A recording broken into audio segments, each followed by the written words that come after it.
Actually ஒரு டைரக்டருக்கு கிடைக்கிற மிகப்பெரிய பாக்கியம் என்னன்னா ஒவ்வொரு படத்துலயும் ஒவ்வொரு வாழ்க்கை வாழலாம், ஒவ்வொரு வாழ்வியல்ல போய் நம்ம வாழ்ந்து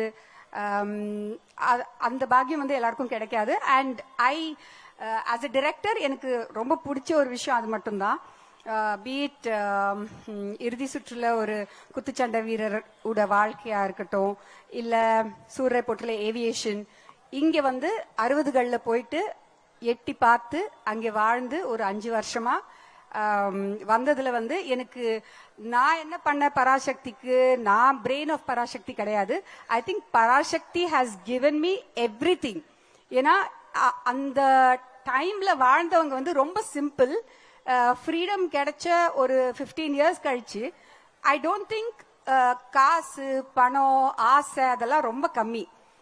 அவங்களுக்குள்ள இருந்தது வந்து ஒரு ஃபயர், ஒரு பேஷன், ஒரு யங் நேஷன். நம்ம இந்தியா வந்து ரொம்ப young nation and all these people ஃபாட் for every right. அது எனக்கு ரொம்ப பிடிச்சிருந்தது. ஸோ அதை பத்தி பேசணும்னு நினைச்சேன். இந்த படத்துல அதை பத்தி தான் நாங்க பேசியிருக்கோம். அண்ட் எனக்கு ஒரு குடும்பத்துல இருக்கிற உறவுகள் எனக்கு ரொம்ப பிடிக்கும். அது it's dying. I feel it's becoming more and more nuclear. And இந்த படத்துல பாத்தீங்கன்னா 60களில் எப்படி இருந்தாங்க ஒரு குடும்பம், ஒரு அண்ணன் தம்பி, ஒரு பொண்ணு, அப்புறமா வந்து அதெல்லாம் வந்து எனக்கு ரொம்ப பிடிச்சிருந்தது. ஸோ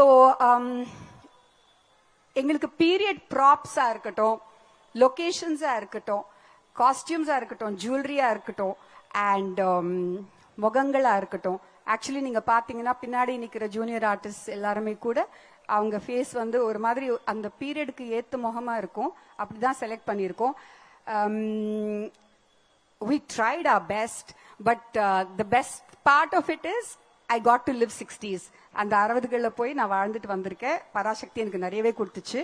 ஐ ஹோப் நீங்க வந்து இந்த எக்ஸிபிஷன் பார்க்கும்போது like what ever this tour, நாங்க அந்த செட்ல வந்து என்னென்ன ஃபீல் பண்ணோமோ, லைக் அந்த ப்ராப்பர் லைக் யூனோ லேண்டர்ன்ஸா இருக்கும், ஒரு சிம்னியா இருக்கும், அப்புறமா வந்து ஒரு ஒரு ஸ்லேட்டு பல்பம், எது எடுத்தாலும் அது ஒரு ஒரு நாஸ்டால்ஜியா. இதெல்லாம் வந்து நம்ம டைம்ல இல்லாத ஒரு விஷயங்களா இருந்துச்சு. அதெல்லாம் பார்க்கும்போது எனக்கு அங்கேயே போயிட்ட மாதிரி இருந்துச்சு, எங்க தாத்தா பாட்டி அம்மா அப்பா. ஸோ அதே அனுபவம் உங்களுக்கு கிடைக்கும்னு நான் நம்புறேன்.